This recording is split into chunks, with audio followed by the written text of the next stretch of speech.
Even as outrage over the alleged gang rape and murder of a trainee doctor in Kolkata's RG Medical College and Hospital continue to rage across the country, another rape and murder case has surfaced. A daily wage worker has been arrested this morning for raping and murdering a nurse who was working at a private hospital in Uttarakhand's Udhamnagar district. However, her body was found from a village in Uttar Pradesh's Rampur. Police arrested an accused identified as Dharmendra Kumar in Rajasthan. According to police, the accused stopped her while she was returning home alone after completing her shift at the hospital on July 30th. The nurse's sister filed a missing persons report the very next day. Her body was found a week later in an empty plot. The police further said that the accused is a drug addict and did not know the woman. She was sexually assaulted and strangled to death. After committing the crime, the accused took the woman's belongings and ran away. The police said they found the victim's mobile phone in Rajasthan and collected evidence using CCTV. Police ने इस घटना का अनावरण कर लिया है और जो व्यक्ति जिसने ये अपराध कारित किया था उसको गिरफ्तार कर लिया गया है।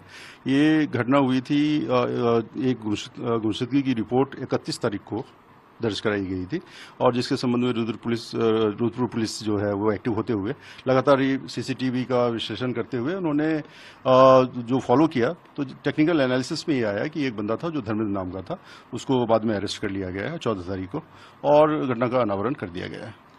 उसमें एक्चुअली अब उसकी वाइफ जिसके नाम पे ये मोबाइल यूज हो रहा था तो और उसके साथ में वो थी तो उसको भी उसको माना जाएगा, लेकिन अभी फिलहाल उस व्यक्ति की संलिप्तता पाई गई है और उसको अरेस्ट किया गया है। देखिए, उत्तराखंड पुलिस के द्वारा समय समय पर व्यापक दिशा निर्देश जारी किए गए हैं।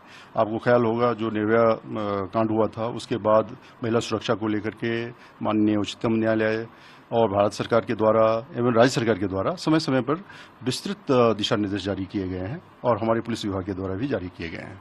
सभी इस तरह के जो संस्थान है वहाँ पर एक कमेटी होती है जो सेक्सुअल हैरेसमेंट कमेटी जिसको बोलते हैं, वो वर्क करती है। कहीं भी महिलाओं को अपनी सुरक्षा से संबंधित कोई भी बात अगर कहनी होती है तो बड़े बेहिचक तरीके से वो बात रख सकते हैं। पुलिस विभाग में 112 हमारा जो सिंगल इमरजेंसी नंबर है उस पर अपनी बात रख सकते हैं। साथ में हमने हर एक थाने पे महिला हेल्प डेस्क रखा है जहां पे जाकर महिलाएं अपनी बात कर सकती हैं। जहां तक ये मान लीजिए जिम है या छोटे छोटे संस्थान है, इसके लेकर के भी जिला मजिस्ट्रेट के अध्यक्षता में कमेटी है जहां पे महिलाएं अपने हैरेसमेंट के बारे में कह सकती हैं। तो मैं ये समझता हूं कि महिलाओं को और जागरूक होने की आवश्यकता है, लेकिन इसको कोलकाता की घटना से जोड़ करके न देखा जाए क्योंकि हमारे यहाँ आईपीसी के क्राइम बहुत कम है। अगर मैं आपको एक एग्जांपल के तौर पे बताऊं तो करीब 17-18 हज़ार के आसपास हमारी टोटल आईपीसी क्राइम होती है सालाना, जिसमें करीब 4,000 के आसपास महिलाओं क्राइम अगेंस्ट वुमेन जो है उसकी संख्या है।